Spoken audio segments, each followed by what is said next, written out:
ഹൃദയം കൊണ്ട് വേറെ വേദനിച്ചു പോയൊരു വാർത്തയുണ്ട്. എൻ്റെ പ്രിയമുള്ളവരെ, ഇന്ന് ബിഗ് ബോസ് എന്ന് പറയുന്ന ഒരു പരിപാടി ഈ സമൂഹത്തിൽ ഇന്ന് ഏറ്റവും കൂടുതൽ എനിക്ക് തോന്നുക സമൂഹത്തിൽ ഇത്രയ്ക്ക് ചർച്ചയാക്കപ്പെട്ട, അല്ലെങ്കിൽ സമൂഹത്തിൽ ഇത്രയ്ക്ക് വളരെ മോശമായ സന്ദേശങ്ങൾ കൊടുക്കുന്ന ഒരു സംഭവം വേറല്ല എന്നാ തോന്നുന്നത്. വലിയൊരു ആങ്കർ അതിന്റെ പിറകിലുണ്ട്, അറിയപ്പെട്ട ഒരാളാണ്. പക്ഷെ എന്ത് പറഞ്ഞിട്ട് എന്താ, അതിനകത്തേക്ക് വരുന്ന ആളുകളുടെ ഓരോ പ്രവർത്തനങ്ങളും പടച്ച റബ്ബേ കണ്ടാൽ കേട്ടാൽ അല്ലാഹുവേ കണ്ണ് തള്ളിപ്പോകും, മനസ്സ് വേദനിച്ചു പോകും. ഈ ഒരു വർഷമായി ബിഗ് ബോസ് പരിപാടി നടക്കുന്ന സമയത്ത് അതിലേക്ക് 2 വ്യക്തികളെ കൊടുത്തിരുന്നു. ലെസ്ബിയൻ കപ്പിൾസുകളായ ആദില, നൂറ എന്ന് പറയുന്ന 2 പെൺകുട്ടികൾ. ഇവർ അവരുടെ ജീവിതത്തിനനുസരിച്ച് ഇഷ്ടത്തിനനുസരിച്ച് ജീവിക്കുന്ന 2 പെൺകുട്ടികളാണ്. പടച്ച റബ്ബേ, ആ പെൺകുട്ടികൾ പല സമയത്തും ഇന്റർവ്യൂയിലും മറ്റുമൊക്കെ വന്നിട്ട് പറയുന്നത് കേൾക്കുമ്പോൾ അല്ലാഹുവേ കരഞ്ഞു പോകാറുണ്ട്. പല സമയത്തും തന്നെ നൊന്ത് പ്രസവിച്ച ബാപ്പയും ഉമ്മയും തള്ളി പറയുന്നത്. അല്ലാഹുവേ, കഴിഞ്ഞ ദിവസം ഒരു വീഡിയോ കണ്ടു. ആ സഹോദരിമാര് പറയുന്ന ഒരു വീഡിയോ, എന്റെ താഴത്ത് 3-4 കൂടെ ഉണ്ട്, അതിനൊന്നും ഒരു കുറവ് വരുത്തിയിട്ടില്ല ഉണ്ടാക്കാൻ വേണ്ടിയിട്ട്. ആരെ കുറിച്ചാ പറയുന്നത്? സ്വന്തം ഉമ്മയെയും ബാപ്പയെയും കുറിച്ചിട്ട്. എന്നിട്ട് അതിന് സപ്പോർട്ട് ചെയ്യുന്ന ചില ആളുകൾ, അവരെ പല ഫംഗ്ഷനും വിളിക്കുന്ന ആളുകൾ, പല സമയത്തും അവർക്ക് അവസരങ്ങൾ കൊടുക്കുന്ന ആളുകൾ, ഇന്ന് അവിടെ സന്ദേശവും അവിടെ ഓരോ കാര്യങ്ങളും സമൂഹത്തിന്റെ മുമ്പിൽ ഇന്ന് വൈറലായി കൊണ്ടിരിക്കുകയാണ്, ചർച്ചയാക്കപ്പെട്ടുകൊണ്ടിരിക്കുകയാണ്. വളരെ മോശമായ രീതിയിൽ പടച്ചവനെ തന്റെ മാതാപിതാക്കൾ അവിടുന്ന് അടിച്ചാക്ഷേപിക്കുന്ന സ്വരങ്ങൾ ഉച്ചരിച്ചിട്ട്, ആ ഒരു ഉച്ചരിക്കുന്ന സ്വരങ്ങളെയും വ്യക്തികളെയും ഇന്നും സമൂഹത്തിന്റെ മുമ്പിൽ ഇന്ന് ആളുകൾ അവിടുന്ന് ഏറ്റുകൊണ്ടിരിക്കുകയാണ്, ഏറ്റെടുത്ത് പറഞ്ഞുകൊണ്ടിരിക്കുകയാണ്. ഇതൊക്കെ മനസ്സിലാക്കണമെങ്കിൽ പല അച്ഛനമ്മമാർ, എൻ്റെ പ്രിയമുള്ളവരെ, ആ ബിഗ് ബോസ് എന്ന് പറയുന്ന പരിപാടിയുടെ ഉള്ളിലേക്ക് കടന്നു വന്ന് നിങ്ങളെ എൻ്റെ മക്കളെ പോലെ ഞാൻ സ്വീകരിച്ചിരിക്കുന്നു എന്ന് പല അമ്മമാരും അവിടുന്ന് വിളിച്ചു പറയുന്നുണ്ടെങ്കിൽ, ആ അമ്മമാരുടെയും അച്ഛന്മാരുടെയും മക്കൾ ഇതുപോലെ ആയിട്ടുണ്ടെങ്കിൽ അന്ന് നിങ്ങൾക്ക് മനസ്സിലാകും അന്ന് എനിക്കതിനെ സപ്പോർട്ട് ചെയ്യേണ്ടില്ലായിരുന്നു എന്ന്. മനസ്സിലായോ നിങ്ങൾക്ക്? ഈ അടുത്തൊരു ഫംഗ്ഷന് വിളിച്ചു, ഒരു വ്യവസായിയുടെ അറിയപ്പെട്ട ഒരു വ്യക്തിയുടെ കല്യാണത്തിന് വീട് കുടിരിക്കലിന് വേണ്ടിയിട്ട് വിളിച്ചു.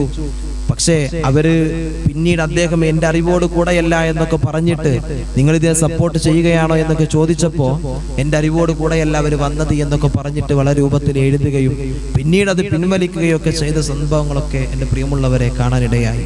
അതൊക്കെ വലിയ ചർച്ചയായി ഇന്നും ഇങ്ങനെ നടന്നുകൊണ്ടിരിക്കണം. പല ആളുകൾ അത് ഏറ്റെടുത്ത് പറഞ്ഞുകൊണ്ടിരിക്കുകയാണ്. എങ്ങനെ പറഞ്ഞു നടന്നാലും തന്റെ പ്രിയപ്പെട്ട വാപ്പയും ഉമ്മയെയും തള്ളിപ്പറഞ്ഞവർ, സമൂഹത്തിന്റെ മുമ്പിൽ പരിശുദ്ധമായ ദീനിനെ കളിയാക്കി നടക്കുന്നവർ, സ്വന്തം പെറ്റ ഉമ്മയെ, സ്വന്തം സംരക്ഷണം കൊടുത്ത് ഇതുവരെ വളർത്തിയെടുത്ത വാപ്പയെ വളരെ മോശമായ രീതിയിലാണ് എൻ്റെ പ്രിയമുള്ളവരെ അവിടുന്ന് പറഞ്ഞുകൊണ്ടിരിക്കുന്നത്. എന്നിട്ട് അതിനെ സപ്പോർട്ട് ചെയ്യുന്ന ചില ആളുകൾ, ആ വ്യക്തികളെ സപ്പോർട്ട് ചെയ്തുകൊണ്ട് നടക്കുന്ന ആളുകൾ, അവരൊന്ന് ആലോചിക്കണ്ടേ, ഇനി അവർക്ക് അങ്ങനെ ജീവിതം അങ്ങനെ പോയിക്കോട്ടെ. പക്ഷെ എന്തിനാണ് ദീനിനെ കളിയാക്കുന്നത്? പടച്ച റബ്ബേ, ബാപ്പയും ഉമ്മയും വീണ്ടും വീണ്ടും ഓരോ ഇന്റർവ്യൂവിലും വെച്ചിട്ട് ഇങ്ങനെ അവിടുന്ന് വളരെ മോശമായി കൊണ്ട് സംസാരിച്ചു കൊണ്ടിരിക്കുന്നത്. നമ്മളതിനെ ഒരിക്കലും സപ്പോർട്ട് ചെയ്യല്ല. അവർക്ക് ഇഷ്ടം ഇന്ന് സമൂഹത്തിൽ അങ്ങനെ ഒരിക്കലും പരിശുദ്ധമായ ദീനിലോ ഈ സമൂഹത്തിനോ അത് ചേർന്നതല്ല, ഒരിക്കലും അവിടുന്ന് അനുയോജ്യമല്ല, ഒരിക്കലും അവിടുന്ന് നമുക്ക് അംഗീകരിക്കാൻ കഴിയുന്ന വിഷയവുമല്ല. പക്ഷെ എന്നിരുന്നാലും നിങ്ങൾ നിങ്ങളുടെ ജീവിതം പോലെ ജീവിക്ക്. പക്ഷേ ആ പ്രിയപ്പെട്ട മാതാപിതാക്കളെ നിങ്ങൾ ഓരോ നിമിഷങ്ങളിലും നിങ്ങൾ കുത്തി നോവിച്ചു കൊണ്ടിരിക്കുകയാണ്, അവിടുന്ന് പീഡിപ്പിച്ച് കൊന്നുകൊണ്ടിരിക്കുകയാണ് നിങ്ങൾ എന്ന് നിങ്ങളൊന്ന് മനസ്സിലാക്കണം. നിങ്ങളുടെ ഇഷ്ടത്തിനനുസരിച്ച് നിങ്ങൾക്ക് സ്വാതന്ത്ര്യം കിട്ടി ഏതൊരു വാപ്പയും ഉമ്മയും മനസ്സിലാക്കുന്നത് തന്റെ പ്രിയപ്പെട്ട മക്കൾക്ക് ഒരു ജീവിതം വേണം, ഒരു കുടുംബം വേണം, ഒരു നല്ല ഇണ വേണം, അവർക്കൊരു മക്കള് വേണം. ഇതൊക്കെ തന്നെയാണ് ഓരോ മാതാപിതാക്കൾ ആഗ്രഹിക്കുന്നത്. നിങ്ങളൊന്ന് സ്വയം ഇരുന്നിട്ട് ചിന്തിക്കുക, ഞങ്ങളെടുത്തിട്ടുള്ള തീരുമാനം ശരിയാണോ? നിങ്ങൾക്ക് നിങ്ങളുടേതായിട്ടുള്ള റൂട്ടിൽ നോക്കുമ്പോൾ നിങ്ങൾക്ക് അത് ശരിയായിരിക്കും.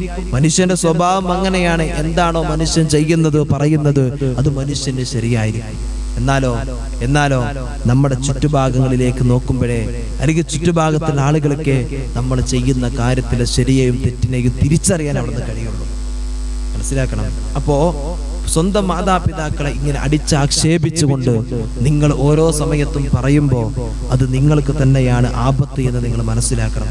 പരിശുദ്ധ ഇസ്ലാമിനെ വളരെ വിവരണമായിട്ട് വളരെ മോശമായ രൂപത്തിൽ പടച്ചവനെ ചിത്രീകരിച്ച ഒരു വ്യക്തി സുലൈമാൻ, ഫാദർ സുലൈമാൻ, ഞാൻ വലിയ ദാരിമിയായിരുന്നു എന്നൊക്കെ പറഞ്ഞ് നടന്നിരുന്ന ഒരാൾ, മഹാനായ ജിഫ്രി തങ്ങൾ പാപ പിടിച്ചിട്ട് പുറത്ത് കിട്ട ചങ്ങാതിയാ. അവന്റെ കാപട്യം കാരണത്താൽ, കള്ളത്തരം കാരണത്താൽ, കളവ് പറയൽ കാരണത്താൽ തങ്ങളാപ്പാക്കതിന് മുമ്പേ മനസ്സിലായി. അല്ലാഹു തആല മഹാനവർക്ക് ആഫിയത്തുള്ള ദീർഘായുസ്സ് അല്ലാഹു തആല കൊടുക്കട്ടെ.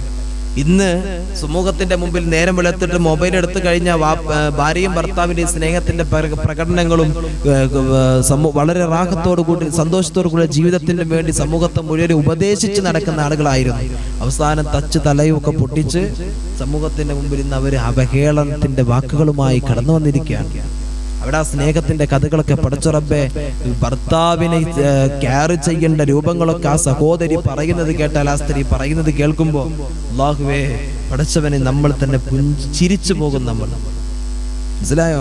അങ്ങനെയുള്ള ജീവിതമായിരുന്നു. പക്ഷേ ഇന്ന് അതെല്ലാം കഴിഞ്ഞ് ഇന്ന് അവര് തമ്മി കേസായി പ്രശ്നങ്ങളായി പിരിഞ്ഞ സംഭവമൊക്കെ നമുക്കറിയും. ഹക്കല്ലാത്തത് എങ്ങനെയുണ്ടോ അത് അവസാനം ഇങ്ങനെയായിരിക്കും ഒതുങ്ങുക. നമ്മൾ മനസ്സിലാക്കണം. അല്ലാഹു നമുക്ക് ബോധം നൽകട്ടെ. അതുകൊണ്ട് നമ്മുടെ പ്രിയപ്പെട്ട മക്കളുടെ കാര്യത്തിൽ നമ്മൾ തീരുമാനമെടുക്കണം. ഇതുപോലുള്ള ബിഗ് ബോസും മറ്റു പ്രവർത്തനങ്ങളൊക്കെ പരിപാടികൾ സമൂഹത്തിന്റെ മുമ്പിൽ ഒരു നല്ല സന്ദേശങ്ങൾ കൊടുക്കുന്നത് എൻ്റെ പ്രിയമുള്ളവരെ ഞാൻ കണ്ടിട്ടില്ല. അതുകൊണ്ട് എന്ത് സന്ദേശമാണ് ഈ സമൂഹത്തിന് ലഭിക്കുന്നത് എന്ന്. പക്ഷേ ജനങ്ങൾ മുഴുവനും അതിനെ ഏറ്റെടുത്തു, ജനങ്ങൾ മുഴുവനും അതിനെ കൊണ്ടു നടക്കുന്നുണ്ട്. പല സ്ഥലങ്ങളിലായിട്ട്, സന്ദർഭങ്ങളിലായിട്ട് അതിനെ ഏറ്റുപിടിക്കുന്നുണ്ട്. ഇതൊക്കെ ഏറ്റുപിടിക്കാനും കൊണ്ടു നടക്കാനും അതെന്താണ് അതിന്റെ കാര്യം, എന്താണ് അതിന്റെ കാരണമെന്ന് ഇന്നും നമുക്ക് ആർക്കും പറയാൻ കഴിയുന്നില്ല. ഒരു നേട്ടവും അതുകൊണ്ട് നമ്മൾ കാണുന്നില്ല, അല്ലെ? ഈ സമൂഹത്തിൽ നോക്കൂ നിങ്ങൾ, അതൊക്കെ അവരെ ആ രണ്ട് വ്യക്തികൾ അതിലേക്ക് കൊണ്ടുവരുന്നതിൽ തന്നെ ഒരുപാട് അജണ്ടകൾ ഉണ്ടായി. അതിലെ ഒരു മത്സരാർത്ഥി തന്നെ ഇവരെ വീട്ടിൽ കയറ്റാൻ പാടില്ല, കൊള്ളാത്തവരാണ് എന്ന രൂപത്തിൽ പറഞ്ഞപ്പോ ജനങ്ങൾ മുഴുവനും ആ ഒരു സഹോദരിയാണ് അവിടുന്ന് ഹൈലൈറ്റ് ആയിട്ട് കാണിച്ചു കൊണ്ടിരിക്കുന്നത്. അതിനെ ഞാൻ സപ്പോർട്ട് ചെയ്യും, എന്റെ വീട്ടിലേക്ക് കയറ്റുമെന്ന് പറഞ്ഞിട്ട് വന്ന ആങ്കറും അതിലെ ചില ആളുകളും അവരെ കുറിച്ചൊന്നല്ല ലോകത്ത് ചർച്ചയാക്കപ്പെട്ടെ. ഇന്നും ആ സഹോദരിയുടെ നിലപാട്, ഞാന് എന്റെ വീട്ടിലേക്ക് കയറ്റില്ല എന്ന് പറഞ്ഞിട്ടുണ്ടെങ്കിൽ അത് അങ്ങനെ തന്നെ എന്നും പറഞ്ഞു വെച്ച ആ സഹോദരി, ആ ഒരു സ്ത്രീ, മനസ്സിലാക്കണം നമ്മൾ. കാരണം ഇത് സമൂഹത്തിന് അധികം ആ ഒരു സ്ത്രീ പറഞ്ഞൊരു വാക്കാണ്, ഞാനൊരു അമ്മയാണ് എന്ന് ആ സഹോദരി പറഞ്ഞൊരു വാക്കാണ്. അതുകൊണ്ടാണ് ഇതിനെ ഞാൻ സപ്പോർട്ട് ചെയ്യാത്തത് എന്ന്. ഓരോ അച്ഛനും അമ്മയും ആഗ്രഹിക്കുന്നത് അങ്ങനെയാണ്. എൻ്റെ മക്കള് ഞാൻ പറയുന്നത് പോലെ പറയണം, ഞാൻ ചിന്തിക്കുന്നത് പോലെ ചിന്തിക്കണം. ഒരു ഭാഗത്ത് കിടക്കുമ്പോ, തളർന്ന് കിടക്കുമ്പോ പടച്ചവനെ വന്നിട്ട് താലോലിച്ച് ഞാൻ എൻ്റെ മക്കൾക്ക് സംരക്ഷണം കൊടുത്തതുപോലെ എൻ്റെ മക്കൾ എനിക്കും തരുമെന്ന് വിചാരിച്ചു കൊണ്ടാണ് ഓരോ പാരന്റ്സും, മാതാപിതാക്കളും ഇന്ന് സമൂഹത്തിന്റെ മുമ്പിൽ നോക്കിക്കൊണ്ടിരിക്കുന്നത്. അപ്പോ സമൂഹത്തിൽ നമ്മുടെ മക്കൾ ഇങ്ങനെയൊക്കെയാണെങ്കിൽ എന്തായിരിക്കും അതിന്റെ അവസ്ഥ? അല്ലാഹു നമുക്ക് ബോധം നൽകട്ടെ. അല്ലാഹു നമ്മുടെ മക്കൾക്ക് അല്ലാഹു സാലിഹ്യങ്ങളിൽ പെടുത്തട്ടെ. എൻ്റെ പ്രിയമുള്ളവരെ, ഒരുപാട്